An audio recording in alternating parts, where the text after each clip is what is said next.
Bam! You're tuned in to the BAMBIZTALK podcast, where we explore the thrilling world of entrepreneurship through the eyes of successful business owners themselves. I'm your humbly eccentric host, Angel Garcia, co-founder of the BAM Entrepreneurial Center. Each episode, we delve deep into the unique stories of entrepreneurs who've navigated the ups and downs of the business world to give you the opportunity to learn from both their triumphs as well as their challenges, providing actionable insights to propel your own entrepreneurial journey.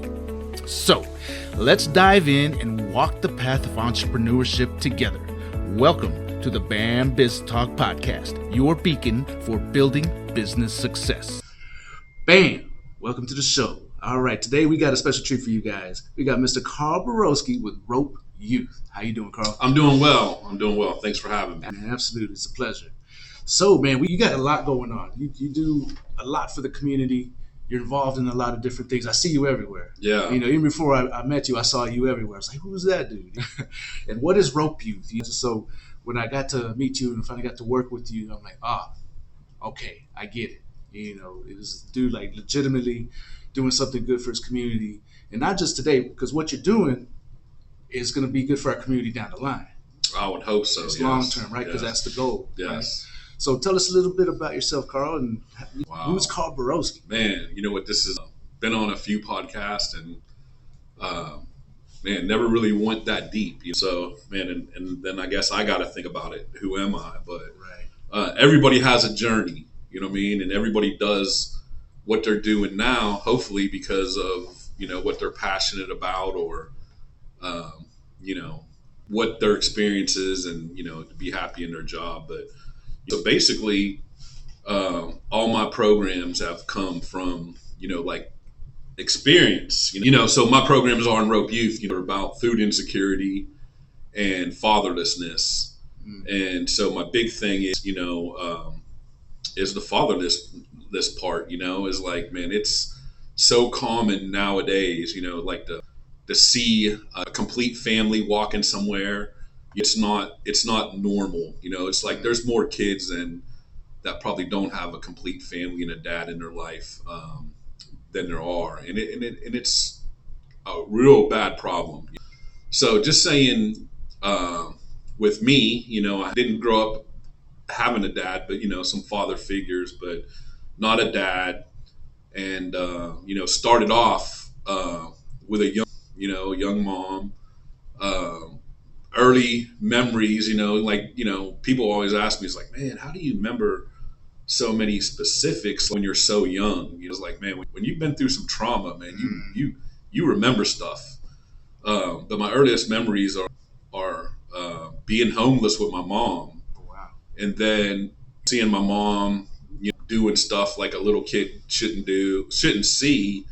And then one of the big points in my life is I saw my mom give my sister to a man, gave my sister away. Wow. And then we just went on our business. And that was like, wow, you know. So, and a little bit after that, I was abandoned by my mom. I was abandoned, and you know, it's crazy you say that. I'm 5-6 years old and got abandoned by my mom. Get picked up by the police and started living in foster homes. So, and just to kind of like go through the story, that time my mom abandoned me until I saw her again was like 8 years later. Oh, wow. And so went through, you go to foster homes and was kind of like, you know, anybody that has that experience, they're like, oh man, my mom's coming back to get me. I'm not going to be here long. And then I was kind of like a problem a little bit. You know, I didn't want to eat with the people. I'd wait till everybody was asleep and come get food. And there'd be other foster kids there most of the time to talk to. And so sometimes I found myself like leaving, going to a different foster home. And so just got about that life, and then went to a home. Actually, a lady came and got me and got on a plane. And you know, of course, when you're young, man, you don't realize different things. But I got on a plane, went with this lady, and lived with this lady and her husband. No other kids, just me. It was the very first time, you know, it started off was like, Oh man, because before I wouldn't talk to the parents, I would just be quiet, and it's like this lady was loving on me, like hugging on me. I never had like physical hugs or anything like that. And then like I didn't like taking a bath or anything. And the guy that I lived with was a soldier. So it was like, man, this dude gave me a bath. You know what I mean? He was like, "You taking a bath?" And I was like, after a couple of those, I was like, "All right, I'm taking a bath on my own." And, so lived with this guy, lived with this lady, and I was living with them for the longest. And then I found out like I wasn't in a foster home. This was my aunt and my uncle that had come and found me out of foster care. Wow. And so, but when you don't know anything, like somebody could tell you, "Hey, I'm aunt so." I don't know what that means. Or like, "Hey, I'm the mailman, I'm grandma." All I knew was mom. I didn't know. You had family. Yeah, I didn't know that. And so, lived with my aunt and my uncle, you know what I mean? And it was just, it was different, you know what I mean? She found me, and, never found my sister until I was later age, found my sister later on in my life. That's amazing. But it was just like, she tried, but it was just like, had a different name than she didn't know and all that. Yeah. But had a unique first name, but it was this experience. And so, like I said, had a unique experience with my aunt and my uncle. So my mom shows back up in my life by the time I'm in junior high, you know what I mean? And then I think back then when you're with family, there was no like paperwork or whatever. People just took care of me. It wasn't no big deal. I stayed with my grandma some too. And so my mom came back in the picture and she was like, "Oh, she's getting married," and she wanted me to come live with her. So this time where I first was with my mom was in Pennsylvania, in Pittsburgh, Pennsylvania. And then we moved to around Fort Hood, Texas, where my uncle and my aunt were, in a little town called Coppers Cove, Texas. That's the south side. I know Coppers Cove, yeah. My family was in Coppers Cove, Texas, because of my grandfather was in the Vietnam War. He died in the Vietnam War, and so my family was just there. And so when my mom came back, I just went with her. You know what I mean? My aunt and uncle was just like, all right, when you're a kid, you don't think about like the impact it has on feelings and emotions. Right. I just always longed to be back with my mom. Sure. And then so my mom gets married to this guy, and we go back and live with her around junior high. Back in Pennsylvania. Okay. So the crazy thing was the guy was just amazing. You know what I mean? He was a good guy. You know what I mean? Like, we lived in a neighborhood where it was like nobody else had a dad, and then I had like, I didn't, and for some reason he was a good guy, but I could just never get myself to call him dad or whatever, it's just tough. And later on in life, he, like I said, he ended up being an amazing guy. And I was definitely, like I said, didn't have a father, but had him later on in my life, and definitely was blessed to have him. But he was, so my mom, there again, shortly after my mom gets married to this guy, I'm living with this guy. And it's crazy because I really never tell this story. And so here I am telling it, but I'm living with my mom and this guy, and my mom takes off. You know what I mean? Yeah. She like takes off, and I'm like, okay. And back then it was just like, it wasn't like, hey, you could pick up a cell phone and call your aunt or whatever. Man, I didn't know, like literally didn't know how to get a hold of her or anything like that. But I'm living with this guy. My mom's like in and out over years. Like she would be gone months and months and come back. And then it was just the craziest relationship. And this guy, he was a worker, and just never understood their relationship. Like she would come back, he would let her come back, and then she would pile up the money and then be gone again, And so it was just a crazy relationship. So I was, I pretty much like lived my life, you know what I mean? Like, if I wanted to go to school, I went to school, I just did whatever, I was very fortunate, Like, I never got into drugs or anything like that, just because of the life, So I lived in next to this alley where there's like a lot of like crackheads and tweakers, And then seeing that, I was just like, man, I'm never doing any kind of drugs. That's what drugs do. That was my experience. And in any opportunity I was ever at, I just thought about those, people picking their face apart in the alley or trying to sell you, a pair of shoes or whatever. And I was like, man, I'm never doing drugs. And so I'm thankful for that experience. And, went to high school. Back then in high school, you could graduate with a D was passing, you know what I mean? So I graduated high school with a 1.49 grade point average. And I think I was like 219 out of like 230. So I was like, dang, I actually graduated ahead of some people, and found myself in high school. The reason I went to school is because of, other guys in my life, my coaches, so I played football and basketball and even ran track, you know what I mean? Oh, wow. I was a big guy, but, I ran track just for like the camaraderie of the team or whatever. Yeah. It wasn't really never that good, but was on the, participated and, played football, played basketball. Coaches checking up on you. If you didn't go to school, they're wondering why you weren't in school. So I had people really caring in my life. It goes a long ways, man. It does go a long way.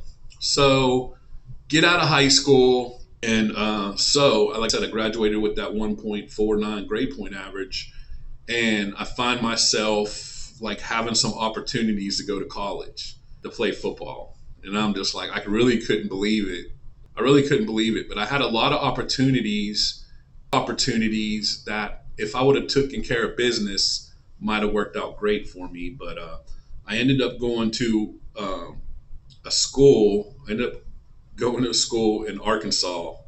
So Arkansas Tech University. I go to a school there, crazy hot, like couldn't believe it, playing football there and showing up. It's like, oh man. So I'm going, so I get that opportunity. Yeah. So, people go to college, they're on that 4-year plan. It took me 5.5 years to graduate because I was in a 1.5 years of remedial classes. It was like everything that I should have done in high school. Catch up. I was catching up. Yeah. Hey there, bookworms and knowledge seekers. Ever wished you could find everything you need in one place? Look no further than the Ector County Library. We're not just about books, though we've got plenty of those, from the latest page-turners to classic favorites. We're talking free high-speed internet, tech classes to boost your skills, and awesome programs for all ages. Kids can dive into storytime adventures, teens can hang out and study, and adults can join book clubs or learn something new. There's always something exciting happening at the library. So whether you're a student looking for homework help, a job seeker needing resources, or just someone who loves to learn, we've got you covered. Swing by your local Ector County Library and see what we're all about. It's more than just books. It's a whole world of possibilities. Ector County Library. Your adventure starts here. The BAMBIZTALK podcast is brought to you by our sponsor, Pachuco's Restaurant. Craving authentic and eclectic cuisine in Midland? Well, Pachuco's has you covered. Located in downtown Midland at the ever-so-legendary and iconic historic building at 316 North Big Spring Street, Pachuco's blends rich and unique flavors in a conveniently pleasant and vibrant atmosphere. Enjoy the highest quality barbecue, savory tacos, burgers, and a variety of other mouth-watering dishes that reflect the spirit of a true Pachuco cuisine. Real, authentic, and just plain different. Check out their menu at www.pachucos432.com or call 432-218-8806 to inquire, or better yet, just show up and get your shine on. At Pachuco's, where heritage, exquisite taste, and hospitality come together for an unforgettable dining experience. Pachuco's, Midland, Texas. Now back to the show. I was like, just to come take the algebra, I had to take 2 other classes before I got to there. Right. The English, it was just like, man, I wish I had somebody to tell me. Like, I never had anybody encourage me about going to college. I never thought I would go to college, Right. And then when I'm in college, I find myself like, man, I'm actually doing pretty well. the thing about college is like, man, I don't have to sit. I'm not sitting somewhere 8 hours straight. You know, you kind of do your own thing. Around everywhere. Yeah. I really thrived in that. Another thing was I'm in college. I meet my wife in college. Okay. You know what I mean? So just crazy. So here's another thing. Living in Pennsylvania, I think I might have known like one or two Hispanics. This is in Pittsburgh, not, you know, Philadelphia, they have a lot of Hispanics, but in Pittsburgh, for some reason, they, you know, I've never known any. So I go to college and all of a sudden there's all these Hispanic girls around there. And I'm just like, wow, I'm just kind of blown away, you know, like this is something. Yeah. Like I said, met my wife in college, you know, dated for a while. And then came a time where I was in math class taking college algebra, and I passed that college algebra, and I went to the door, you know, like at the end of the semester, and you see what's going on, and I got a 71 in that class. That was one of the best moments in my life, because at that time I knew that was my only thing that could derail me in from graduating from college was that math, because I wasn't good at math. Yeah. And I got that 71, and I was like so pumped, and people was like, oh, what'd you get, an A? I was like, no, I got a C, but that means I passed. And that meant to me, like, everything else, like, I could handle everything else. That math was the tough thing. That was the one. And my wife was the one that helped me through all that. Like, she was the one, like, hey, math lab, this was a real thing. We really kind of bonded. And then, so I get married while I'm still in college. I'm like a senior, still get married, and have a son, and that changed my life. Yeah. So here's what changed my life about. What changed my life about my son was, like, anybody that has a kid and have a bond, all that stuff started coming back to me. Like, I had like not a good relationship with my mom, but I would still talk to her while I was in college and all this stuff. And then once I had my son, it was like I was so upset and so angry. For one, I'm like, how could you give your kid away, and how could you abandon me? And then so it went just through a period of darkness where I didn't want to have anything to do with her. Because you had years of pent up, anger that you didn't even realize you had. I did. And then, like, I backtrack a little bit. Like, before I went to college, I reconnected with my sister and found her. And man, she had been through some stuff. You know, like the guy that my mom gave her to, like, somebody killed him, and she was like back growing up in the system again. It was just it's like a crazy story. But like, she just like she's just been. Like today, you know, like she's still getting over, you know, you're talking like 30 years later, and she's still not whole, and not, you know, it's just crazy, you know, like how your life experience, you know, kind of, you know, you could ruin a child, man. You've been through certain things. There's certain things you can't get over. But I feel like, you know, so I'm going through that. Didn't have a good relationship with my mom. And then later on, you know, get married, have a son. I have 2 sons. Then got a job working with the Boy Scouts. You know, I got out of college, and I got a job. First, I got a job teaching, and then I got a job working with the Boy Scouts. What'd you teach?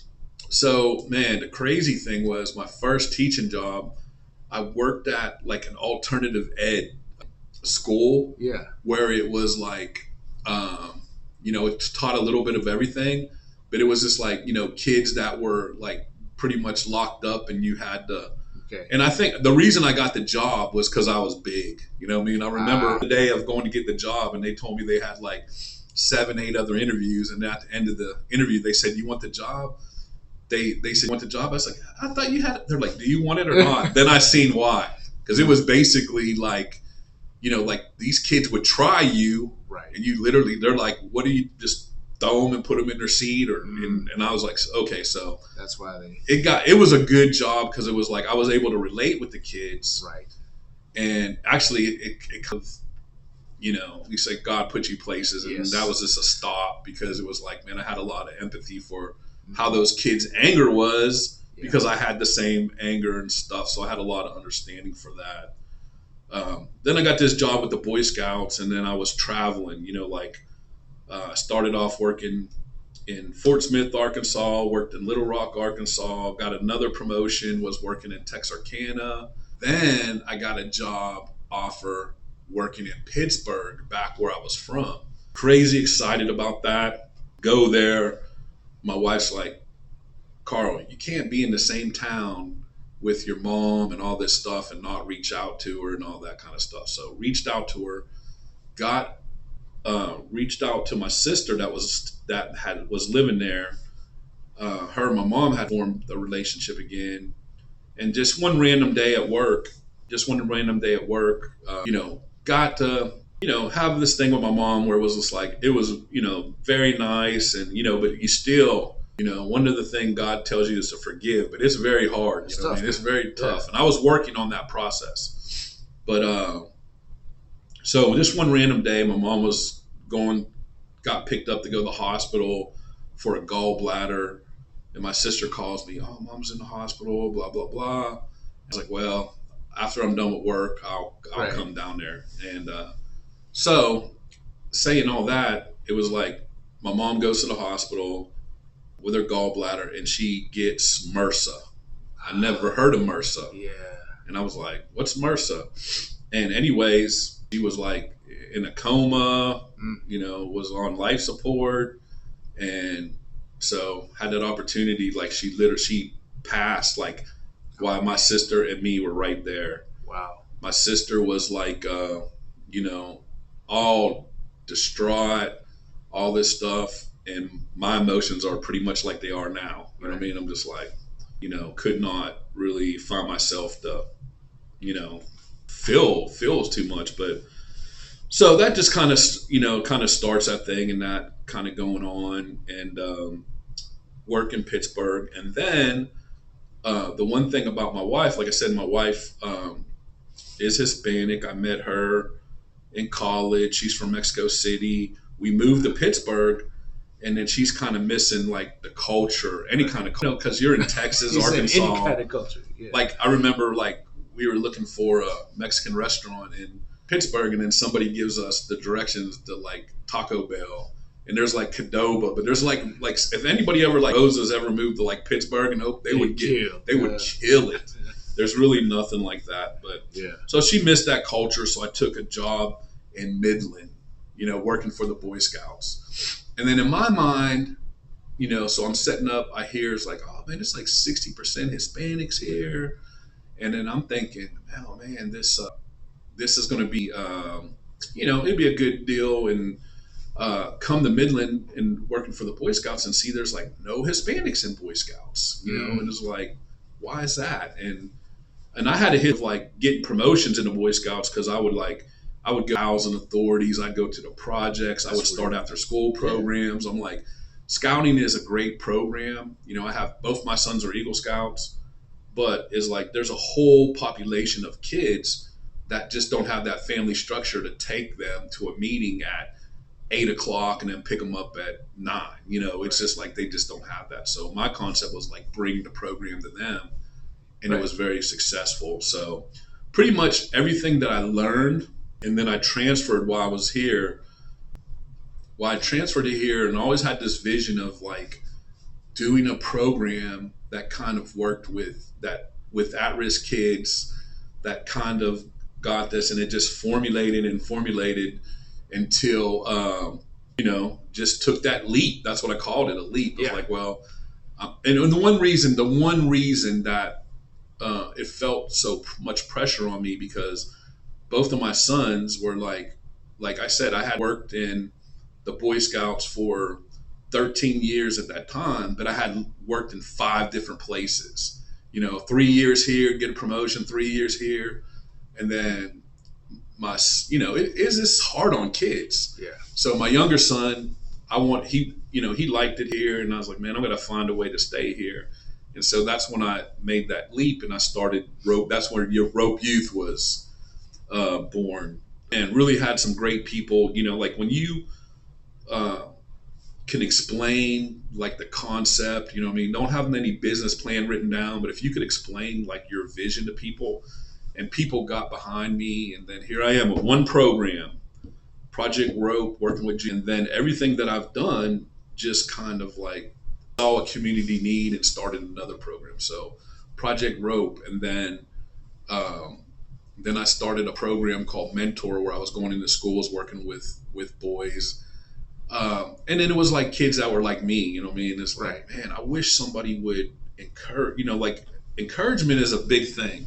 Sure. If you don't have any encouragement, you know, like, what are you going to do with your life? You know, what are you going to do? So like, people don't think about that, you know, like they could be like, oh, I'm gonna, you know, like if you ask kids nowadays what they want to do, they want to be a professional athlete.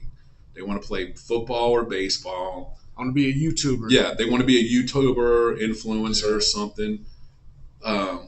You know, if you're not working on your craft or whatever, you know, and if you look at a Hispanic guy, you know, he's 5'2" and he's talking about he wants to be in the NBA, you're like, you know, I don't, you know, maybe you need to get plan B. You know, there's that one guy, but still. It's very few. Even going to college, playing football, it weeds people out. And then going professional, it's just like, it's crazy. So few percentage-wise. It is so few percentage-wise. So at this point, it was just programs that you were doing on the side. You weren't officially a nonprofit yet. Well, I had left, and like I literally quit my job and I filed for a nonprofit. It took me like a year to get it, but I was still in operation. And it was kind of tough, but I had really, really good supporters that came afloat like a year. And man, it was, it was some tough times, but like I said, as people, you know, I look at it, people made personal investments in me, you know what I mean? Like, you know, we're going to invest in you, and hopefully, like I said, looking back at some of my early supporters, man, it's been fruitful. You know, it's like, hey, we're going to do this. And my MO is like, man, like right now, you could talk me into something. I'm like, let's do it now. Right. Like, man, the worst thing that I've been involved in a lot of things around Midland, and people like to meet and let's discuss it. Let's do this. Do it. Yeah. Let's put a date down. Let's do it. And that's put a plan together. Let's put a plan together. Or, hey, let's see how it works out and figure it out as we go. Usually how it is. So started with Project, went into doing a program called Mentor. Then that was going well. Then people said, hey, what about the girls? Talked my wife into leaving her job. She did this program called Grow, working with girls. And then we started, we were doing our Project Rope, and we were working with like 11 to 17-year-olds. And then people were like, hey, what about these younger kids? So, and we were seeing kids that were like, in the Project Rope, we'd get kids that were like, you know, drug dealers doing stuff. And it's just like, wow, you know, this is going on in Midland. And then we went down and started working with younger kids. And then we came up with the concept of the Young Gentlemen's. I first started calling this program Young Gentlemen's Club. And then I was working with kids that were 4th, 5th, and 6th graders. We'd give them a suit to wear, teach them life skills. And it was like a thing like, if you had a dad, this is what dad would be teaching you: how to tie your tie, how to take care of your shoes, you know, how to sew a button. So did this program for 2 years. And then I went to one school, and the lady's like, oh, this is great, but we're going to have to change the name. Like, why would you change the name? She says, because, you know, Gentlemen's Club. I was like, no, what does that, you know? So I didn't even know. So obviously a Gentlemen's Club has another meaning somewhere. And then I figured that out. So I was okay. So I changed it to Young Gentlemen's League. And then it was like, what about the girls? And now we have a Young Ladies League. And it's just been going fabulous. It's like 12, the qualifications. It's probably the thing that you could see, you know, like when you could see a kid getting it or whatever, and you can encourage a kid through these programs and know, like, man, your parents' life doesn't have to be your life, you know, like here's your encouragement. You know, you could go to college. If you don't go to college, you could learn a skill, you know, you could be a hard worker or any kind of thing. So we're doing these programs, and it's just, you know, it's going great. So what we do is we work with 12, we get up to 12 boys, that's the max, or 12 girls that don't have a dad. The qualifications are: you don't have a dad, you live with your grandparents, you're a foster kid, or, you have kids, we have some kids that both their parents are incarcerated. And so, we start meeting with these kids. We get 3 adults is the minimum to start meeting with these kids. But we have groups around Midland that, there's 7, 8 guys that go. I have one group that has they're companies that go and they take turns going or whatever. But, teaching these kids, hey, this is, financial literacy. We're real big on financial literacy. We're real big on public speaking. Just teaching these kids concepts that that they could use. But for sure, going back to how God used people is everything I've been through in my life. Hey, I have that empathy for kids. Going to my job in the Boy Scouts, all those skills that I learned to do this is just wow. That's where you got your organizational skills. Yeah. And the crazy thing is man, how things have come together for me. And I'm not the best organizational person, right, but things have really, really come together for me and just grown. And it's just for people, people just getting behind the concept of you can't, you help everybody, but everybody can help. You know what I mean? You don't have to, like a young gentleman's club league or a young ladies league is 30 minutes a week. If you come and did that, man, you're checking the box for doing so much. You don't necessarily have to, do these 20 other things, man. You're really investing. You're really intentional, and you're investing in these young kids. So that's how I look at things. But basically, that's where I'm at. I'm just kind of took these skills, took these early life lessons, listen to these kids. The one thing is I gave you pretty much the PG version of the story. Had been through some stuff, but listening to these kids' stories, man, it's terrible. And it's kind of I learned this word just a week ago called compassion fatigue. And that's really, really you hear these stories over and over. Kid don't have a bed to sleep in, kids aren't eating, or, you find out somebody's living in their car, or just, man, it's just one thing or after another. Yeah. It just builds up on you. But, man, I've been doing pretty good about, dealing with that. And then really feel everybody had a job that they didn't feel the best about that. But, man, I'm feeling good about this. I'm feeling good about that. And then obviously, take money, things take this. And I really feel what else is there, and then going into the food insecurity, so you run a fruit.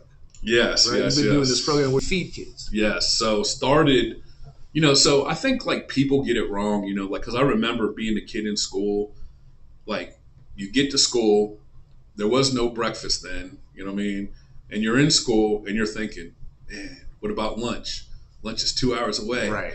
You're not thinking about your work. You're not. You're thinking about lunch, you know what I mean? Yeah. It's hey, how can I get an extra something this? Maybe I'll trade somebody a pencil, or, just how can you get the most food possible?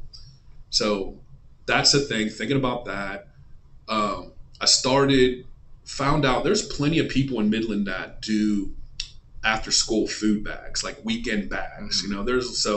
There was a couple openings, and so I was I'm going to pick up these 3 schools and start doing the weekend bags. And then it got to man, you had to go buy the food, you had to get people to come pack it, you had to pack it back up on the truck, and then you had to deliver it to the school. So it was man, first 3-4 months, it was great. Hey, we're getting it all done. But man, so many people, the warm and fuzzies wear off. Yeah. Because these kids are going to need to eat every single week. Yeah. So it got tough. The concept that I got was it was me and my wife at the end of it, packing all this food, and so. Because y'all were committed. We were committed. And then that's the one thing is man, I'm going to do something. I could stay committed. And then the thing was I'm not going to sit there knowing that kids didn't get to eat because you were tired. I was tired. Yeah. But the concept that I got, and I'm trying to share with other people, is now the food, the weekend food bags is like the easiest thing that I do, because right now we buy the food at Sam's and they load it up for us. We take it to the school and the kids come out and pack the food. And it's like, okay, it's like now, so when I was getting people to come volunteer, I can get a classroom of 5th graders or whatever, they alternate. We could pack with kids during one class period like 500 bags. Wow. And you know, when adults are volunteering, they're like, hey, Liz, yeah. you know, these kids are like a bicycle chain. Like they get it done. So that concept has been fabulous. And that's for them. Yes. Right? That's beneficial. It's beneficial to them because they might be a kid that gets the food, and they might be a kid that maybe make fun of somebody that because they got the food. So that takes all that away. So I think that's a great concept. Right. And then, you know, just in my mind, I was thinking, man, a lot of kids need this food, and it's every single school. It's Midland. And then one of my things was like, man, what did kids do during the summer, you know, when to eat? I know when I was a kid, they always had like the schools, some lunches that they took to parks and different stuff. And Midland does that. They have schools that they give lunch to, but there's no evening place to get it. So thought about this concept of getting a food truck, just because it was like food trucks then were kind of like it was like the thing. Right. Hey, so man, it was just so crazy how it came together. It was like this idea was like in April, and then in June I had a food truck and I was serving kids. And that's quick. It was quick, and it was just like this guy had known this guy the longest. He had a food truck that he just like he wasn't using.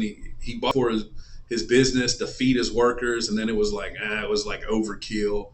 And then he just had it like in his shop. Yeah. And just talking to somebody, they're like, hey, you know, this guy Craig I was like, Craig, yeah, I know him.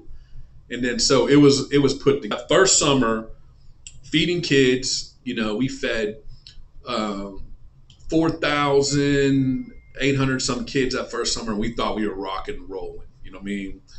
Then it came to the second year, you know, it doubled up to something. Man, we were rocking and rolling. Then the third year we got a second food truck, and then it doubled again to 16,500 that we served. Wow. And then we're in our 4th year, and then this week we're going to hit over 10,000 this week already. And so, man, it's just crazy. But it's like the thing about a food truck is there's a lot of normalcy to a food truck. You know, like if you had kids and you needed food, and you had to take them to like a soup kitchen or a place that serves food, you're sitting there and there's, you know, you're looking around and you're looking like, hey, there's some homeless people. There's some people with a story that, you know, that you need food, they need food. Everybody has a story.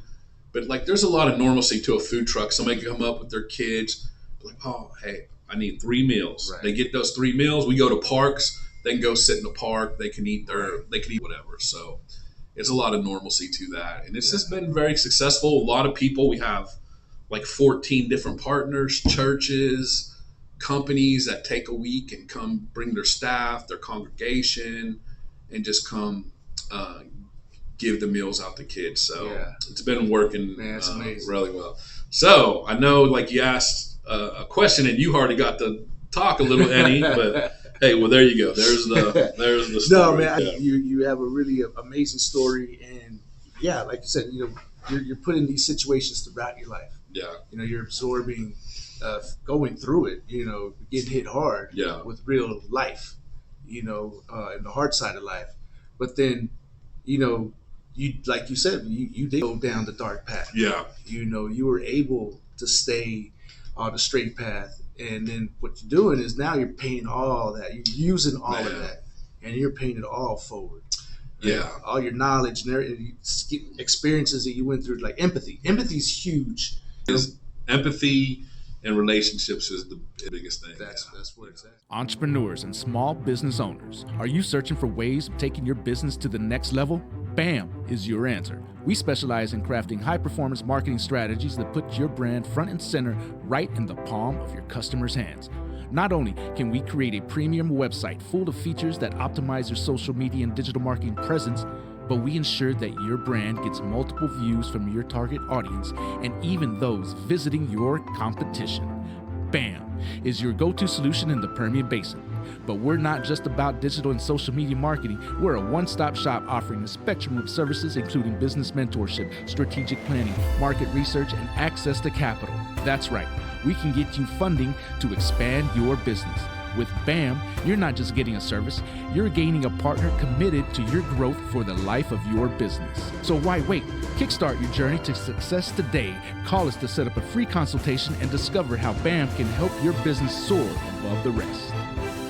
432-247-8840. Call today and get your business launched. One quick way, what is Rope Youth like?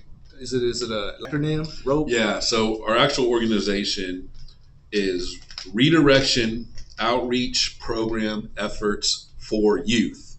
So it's just kind of like a big thing to say. So, Rope for Youth, Rope Youth, kind of like, right. Hey, Redirection Outreach Program, or, like it's a lot to say. For sure.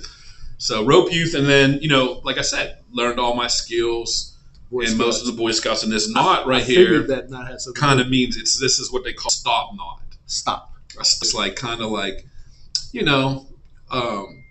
certain behaviors, redirecting behavior or whatever. So it just kind of stuck there. Like people always ask me, "Oh, Rope Youth, are you guys a rodeo or doing rope tricks?" It's like, no, it's just an acronym. So gotcha. Yeah, that's it makes sense, especially with the knot in it, because you are redirecting them with that. Yeah. Right. It's not just you stop them where they're at and then redirect them, right? Yes, at the time that was definitely the thought. That was redirection, but now if today the thing is prevention. It's right. easier to prevent than to redirect. So that's like everything we've done is like, so it's kind of.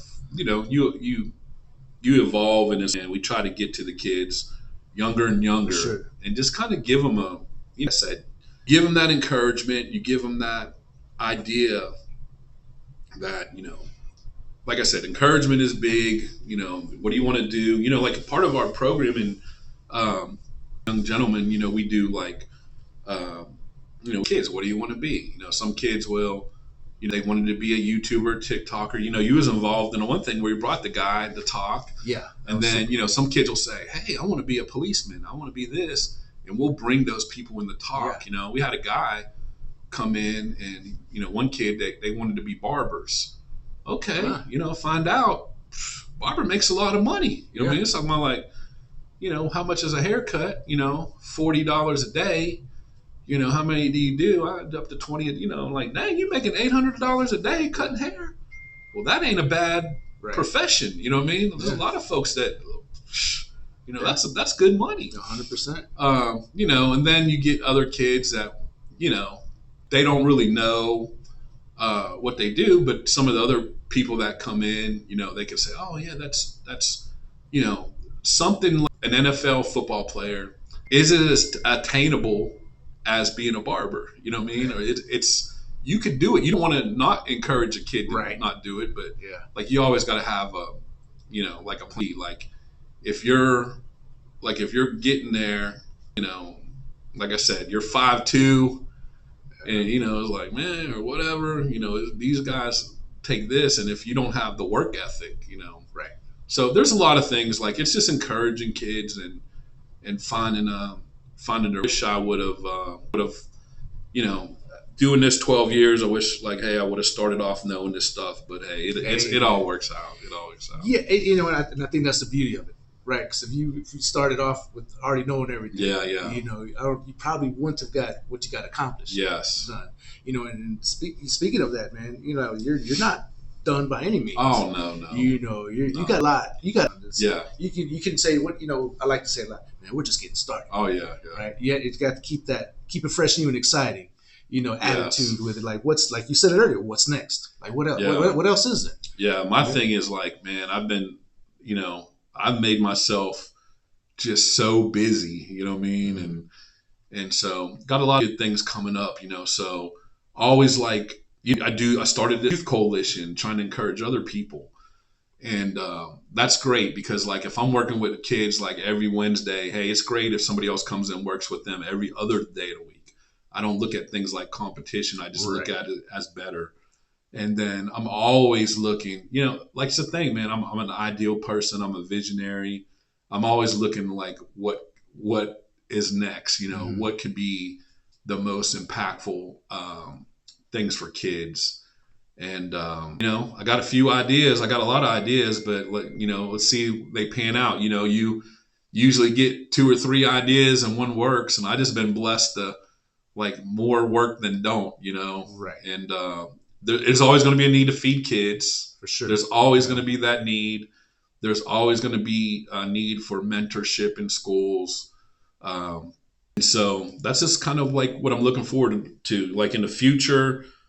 So I have this facility that we're sitting in, and I want to expand that to some after school things, some after school programs, having, this facility where kids can come. We're like sitting right across from South Elementary School, the Boys and Girls Clubs down there, Teen Flows this way.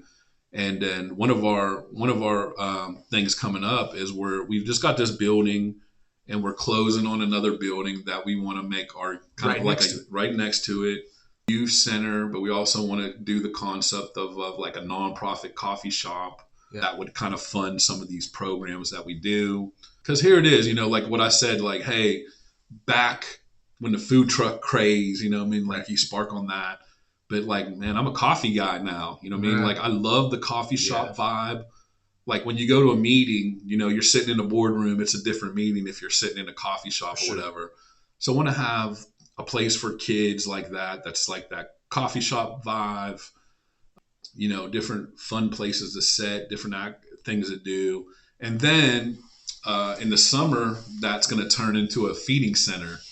So we want to feed kids because this location is a great location. A food truck that we right up here in Half Park, we average in over 400 kids every Tuesday over there. Wow. So we think it's a great location. And so that'll be what's next, like a coffee shop style place, feeding center for kids. Man, just who knows what's next. My wife is like, whoa, like how when you have, you get a lot of ideas, but it's like, man, you move on to the next thing without, you don't have an innovator or whatever, somebody to put all that stuff in practice. I'm definitely the visionary, but I gotta like, let me, and hitting too, my coffee shop idea, that was like 4 years ago, and now it's just coming into play. You never know what God's timing is. It's timing. It's timing. Yeah. So. Yeah. And I see the coffee shop concept as, a feeding center, right? Yeah. But that's so much more than that. I think the potential for that, oh yeah, is wow. Because when I first moved back here, I'm from the area, but I moved out for a long time, and I was in Austin for 12 years, right? So I had that whole coffee shop experience, little hole in the wall coffee shops, just because I was going to school, so I would have to study a lot. Yeah. So that's where I went, and when I came here, I was like, man, this place needs like Starbucks that aren't a Starbucks. Yeah. Like a legit coffee shop where you can kind of just get in there and do what you have to do, but then still be surrounded by kind of people that are really cool and knowledgeable, and you can network. And back then I didn't think about it as networking, but that's what we're doing. That's what you're doing. You're meeting and you're building, and you're growing. Right, it's a place to grow instead of. I love libraries. Don't get me wrong. I love a library. I love going to a library. If you like it quiet, that's where you go. But a coffee shop, you can have a conversation, drink some coffee, work on your work, and it doesn't have a like a pretentious vibe, right? It's open. There's probably some little music playing. Smells good with the coffee. Yes. I've met some office strangers, but I've met some good friends at coffee shops. But you notice though, like, so you said all that. A coffee shop is going to the style here. As you see a new coffee shop come, it's just like a drive-through. Yeah. You know what I mean? If you're sitting there, and we've all been guilty of this. If you're sitting there, you bought your cup of coffee for $3, and you sit there 5 or 6 hours, and then you want a free refill or whatever, they're really not turning over making the money. Right.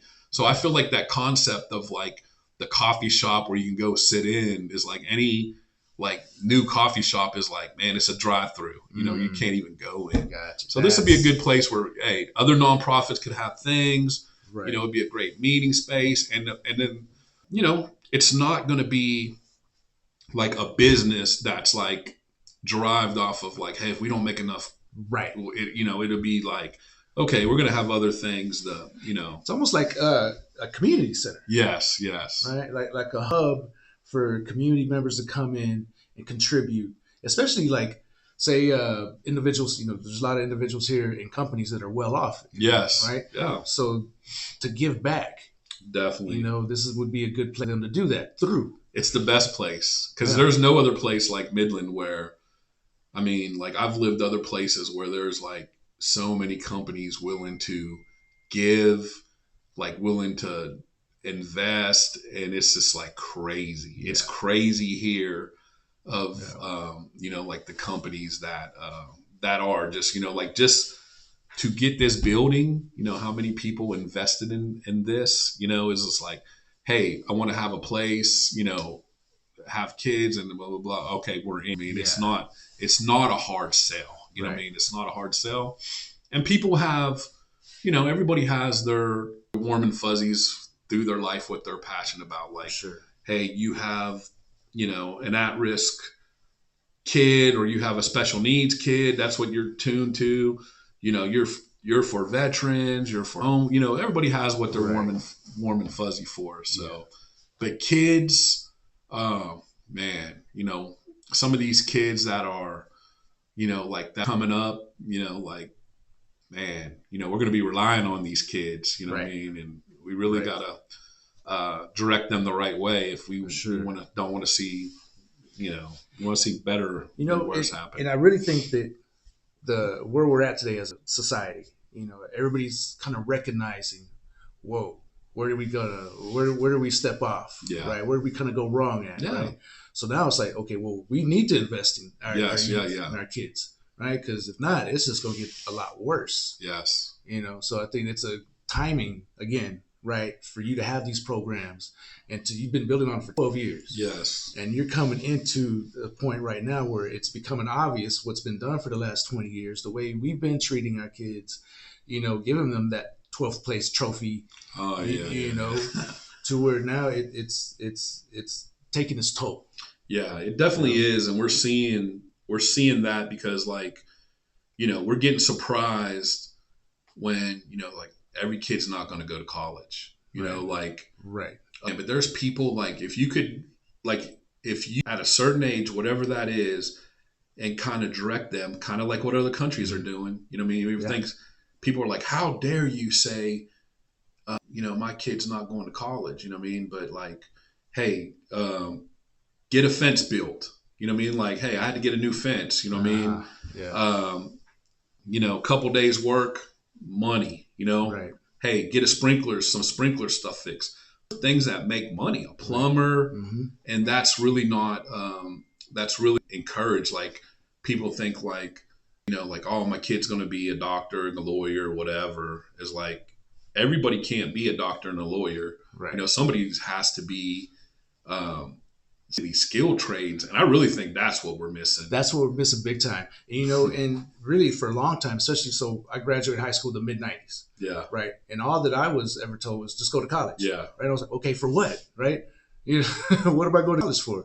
You know, I don't want to be a lawyer. I don't want to be a doctor. Yeah. You know, I didn't want anything like that. But all I knew was like, hey, go to college. Yeah. All right. So I got into college, and okay, now what? You know? Yeah. But so I think it's time we start encouraging. And, you know, a lot of that has to do with how the system's set up. You know, it's almost like we're fun. Yeah. Yeah. You know, now that I'm really learning and get to the deep side of marketing, right? The backside of marketing, I can see like the whole system is geared like a marketing funnel. Yeah. Right. So these, you know, get the college loan, get that fast loan. Oh man. Right. Like it's getting year after year, it's worse and worse. Like my daughter, she just graduated 2 years ago now, or a year ago. One of her final classes was that she had to fill out a FAFSA application. Yeah. And she called me, because I had told her, hey, you don't need no loans. You don't need loans. Yeah. We'll figure it out. Yeah. Don't mess with that stuff. And she's like, Dad, they're making me fill it out or I won't be able to graduate. I was like, what? You're kidding me. Yeah. Right? Like, how obvious is that now? Yeah.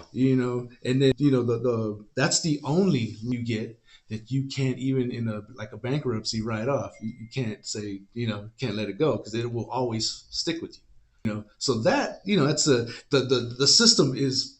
It is. But I told her, all right, if that's what it takes to graduate, fill it out. Fine. Yeah. It's your choice still if you want to follow it or not. Yeah. Right? So, all right. So one of the things that you look at, if you Google like graduation rates, like a college have like a 30% graduation rate or 40, they're like, well, that's a good graduation rate. That means like 50-60% of the kids that went to college didn't graduate.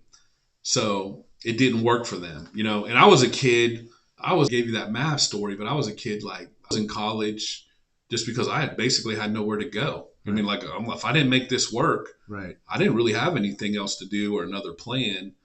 And the thing is about college is like, man, I played football and early on living in a dorm.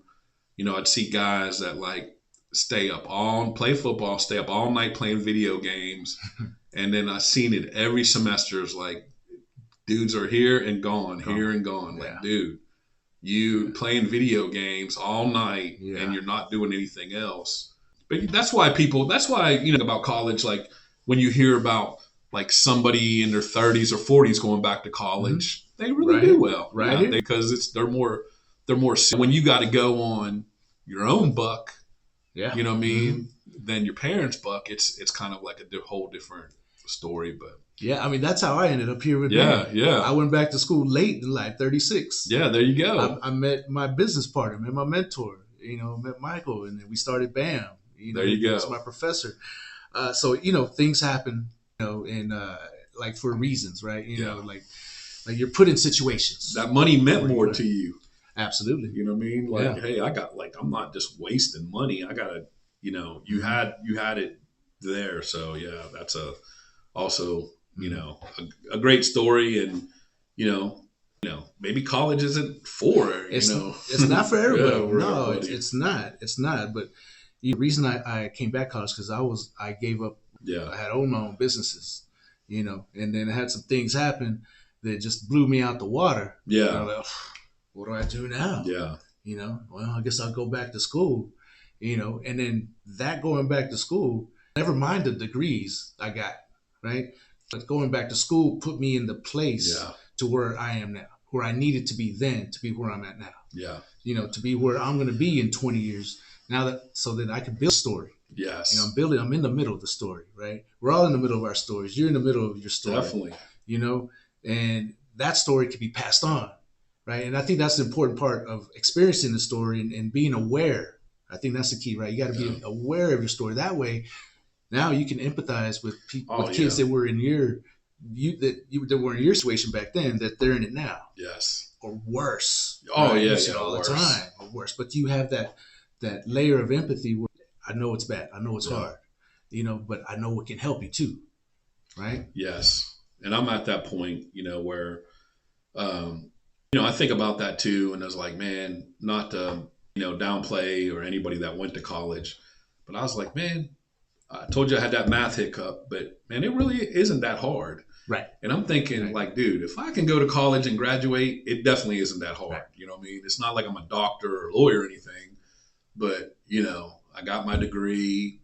I graduated. It's just perseverance. It's not like, it's not all that kind of, it's not that difficult. You know what I mean? You put into it, a lot of the stuff that I was good at, like history or civics or something. Right. And I was like, fascinated by that stuff. And so it's definitely doable, Sure. And I got this job, I don't know, like the work for the Boy Scouts, you have to have a degree. It doesn't matter what it's in, you know what I mean? Yeah. You have to have a degree. And that's kind of where like I said, I built my skills and learned all my stuff to kind of venture out on my own, just all those years of learning. But like, I see kids going to college.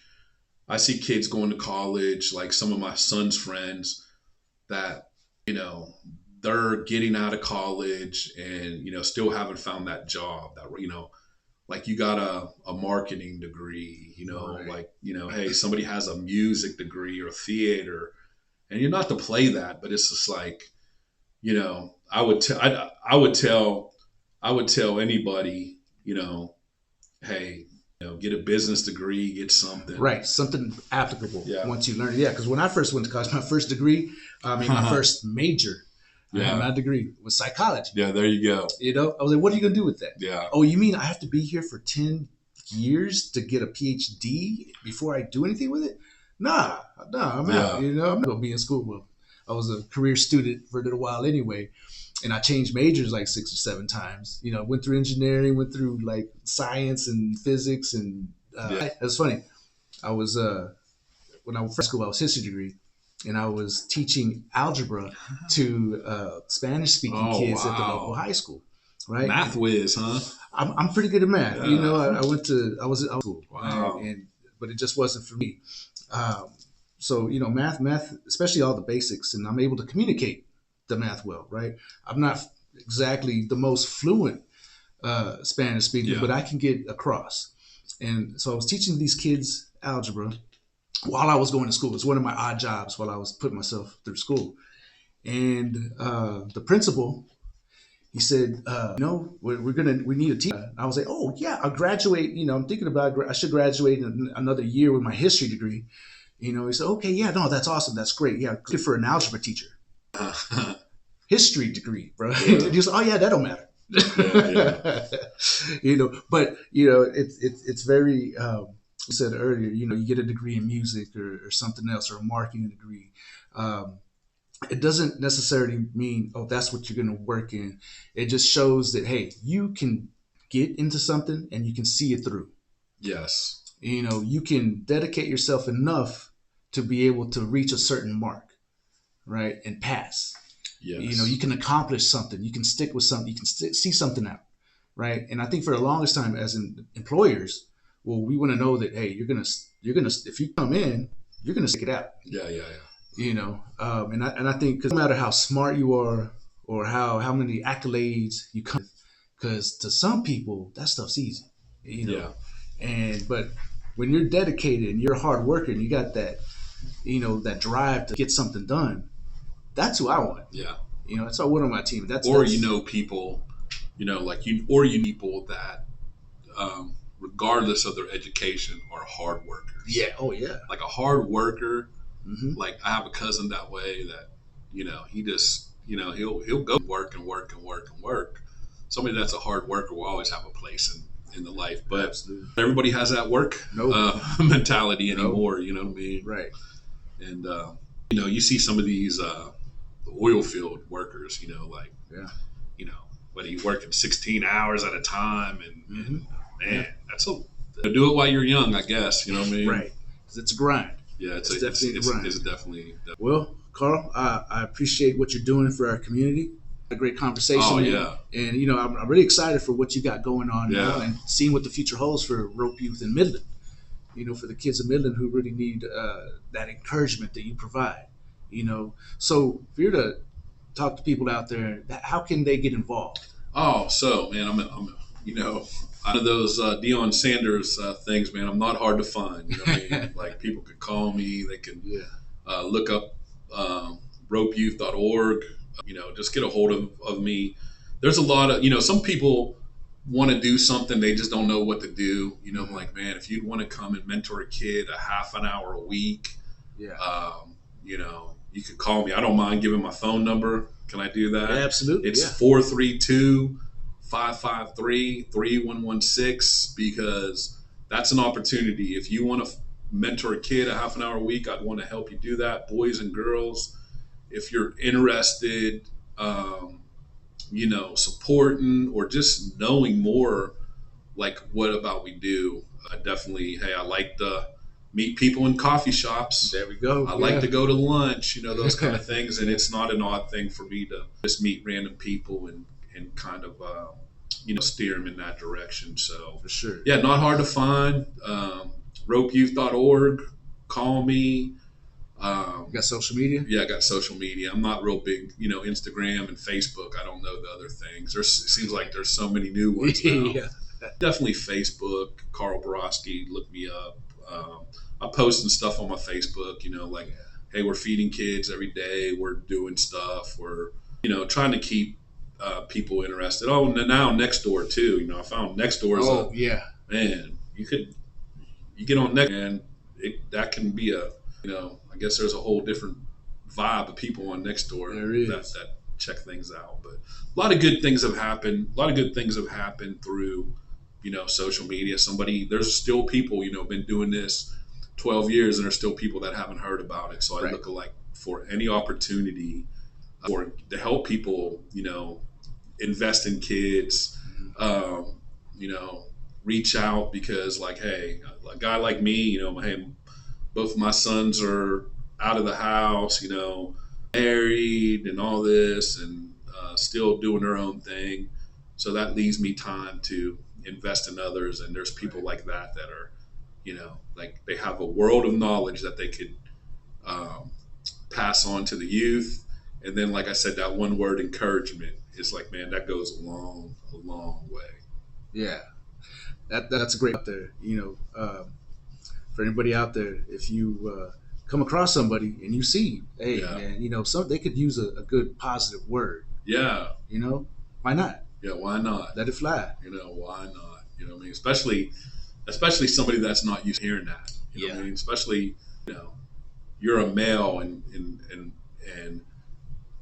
boys don't be a man if there are 5 women, you know what I mean? It's so they need that. There's a lot of good, and there's other good organizations that have opportunities, but I'm saying to get started, this young lady, it's 30 minutes a week. It's during the kids' lunch. So could be very impactful. I think bottom line is for any community work, right? Yeah. It's got to get involved. Yes. It's action. Yes. That's. Words are nice. Yeah, words are nice. But it's where the action happens. Yes. Yeah. Yes. All right. Well, thank you, Carl. All right. Appreciate what you do, man. Thank you. Yes, sir. Thank you. Have a good one, brother. All right.